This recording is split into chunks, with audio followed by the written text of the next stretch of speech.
Olá, nesse vídeo nós vamos comentar o resultado dos nossos fundos em setembro e em seguida o Thiago vai comentar como nós abordamos as commodities em nosso processo de investimento. Começando pela carteira de ações, em setembro ela teve um desempenho negativo, porém melhor que o Ibovespa.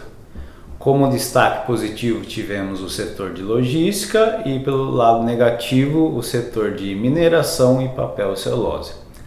Vale lembrar que a carteira de ações é muito parecida entre nossos fundos, o Black FIC 1 e 2, o Black Institucional e nossos fundos previdenciários.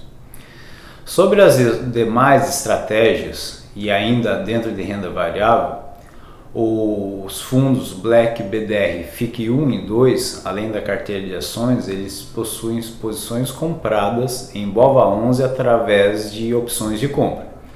Como o BOVA11 teve um desempenho negativo no mês, essa estratégia contribuiu negativamente também.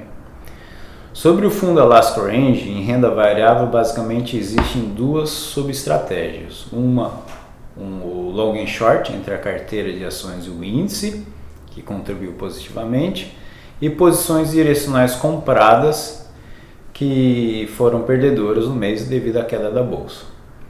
Em juros, tanto os fundos Black FIC 1 e 2 quanto o Alaska Range, eles não possuem posição direcional, apenas posições de arbitragem na curva de juros. Essas posições estão relativamente pequenas. A contribuição em setembro acabou sendo negativa.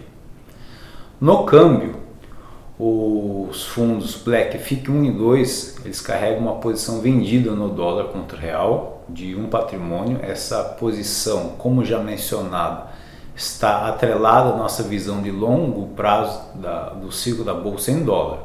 Então é uma posição de longo prazo, provavelmente vamos carregar por um bom tempo ainda. Já o fundo Alaska Range, em câmbio, ele também carrega uma posição vendida em dólar contra o real, porém significativamente menor.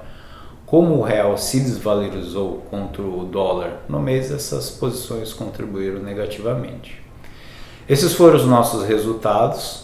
Qualquer dúvida, não deixe de entrar em contato com a gente. Na próxima parte, o Thiago vai comentar sobre as commodities. O preço das ações de empresas produtoras de commodity tende a ser mais volátil que a média do mercado. Isso acontece pelo fato de que o preço da commodity é o principal driver de receita dessas companhias e está muito suscetível à variação na expectativa de oferta e demanda no curto prazo. Podemos listar alguns motivos que fazem com que o preço de qualquer commodity suba ou caia no dia a dia. Entre eles são alteração na expectativa de demanda, resultado de uma melhor ou pior expectativa de crescimento econômico, variações climáticas, quebra de safra, entrada de novas capacidades, embargos, subsídios, entre outros. Quando vamos analisar uma empresa de commodity aqui na Alaska, assumimos uma geração de caixa para os próximos 30 anos baseado num preço médio histórico de cada uma dessas commodities. Assim, variações de curto prazo quase não influenciam na expectativa de geração de caixa que a gente tem para o curto prazo. Outro ponto importante é escolher empresas que estejam bem posicionadas dentro do setor que elas atuam. Escolher negócios onde o custo de produção é abaixo da média do setor, ou às vezes até o melhor custo de produção do setor, nos traz bastante margem de segurança para passar às vezes por períodos mais difíceis para o preço da commodity que essa empresa produz. O que já aconteceu pode acontecer de novo, como por exemplo o preço de uma commodity ficar por algum tempo abaixo do custo de produção do produtor mais eficiente do setor.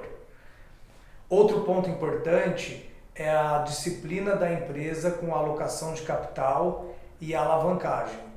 Esses são pontos importantes também para nos trazer segurança na projeção que fazemos para o longo prazo. Apesar do setor de commodities ser uma fonte primária de receita mais volátil que a média dos outros setores, é onde temos mais segurança em estimar taxas internas de retorno para o longuíssimo prazo.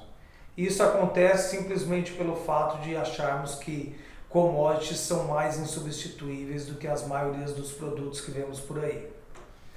Hoje a gente tem uma posição relevante distribuída em algumas empresas de commodity na nossa carteira. E isso acontece pelo fato de, quando olhamos no relativo, os retornos implícitos dessas empresas, mesmo assumindo preços conservadores para o longo prazo, acaba sendo bem mais atraente do que a média das empresas que cobrimos.